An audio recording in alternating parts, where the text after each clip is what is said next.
Unexplained infertility sounds like the end of the road. Here is a story of a couple who has been trying for 5 years with 6 failed ovulation induction plus timed intercourse and 2 failed IUI cycles. Doctor, when everything looks normal, scans are normal, cycles are normal, her hormone levels are normal, even if you take the male parameters, the semen analysis, the DFIs, everything looks normal. So how do you look beyond obvious, or how we can circumvent if such scenarios happen? So when investigations apparently look fine, that is what we classify it as unexplained infertility. Okay. So for this particular patient, we did a review of her clinical history, and to our surprise we found that she had had quite painful periods, and in scientific terminology we name that as dysmenorrhea. Okay. And she was having painful intercourse as well. So that is when we clinically suspected a condition called as endometriosis. So we do not suggest laparoscopy for every infertile couple during the evaluation.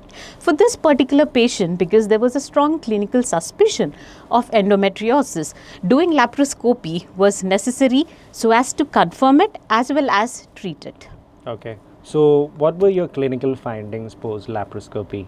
Okay, so in laparoscopy we found small endometriotic deposits, and it classified as mild endometriosis, which was stage 2. Okay. Now endometriotic deposits are nothing but endometrial tissue, which is the innermost lining of the uterus, which is present elsewhere. It can be present in the pelvic lining, it can be present in the ovaries as well. And these endometriotic spots are actually very notorious for causing scarring, inflammation, and that is why for this particular patient, when we discovered endometriosis, we re-looked back and assumed that probably her egg quality was getting disturbed. So that means actually her body was working silently against the conception. Exactly. So because there's a lot of inflammation that is going on, okay, so all this is going to be hostile towards implantation. So doctor, what was the final outcome of this particular case? So on laparoscopy, having detected a stage 2 endometriosis, we went ahead and ablated all the endometriotic spots so as to try and reduce the disease burden.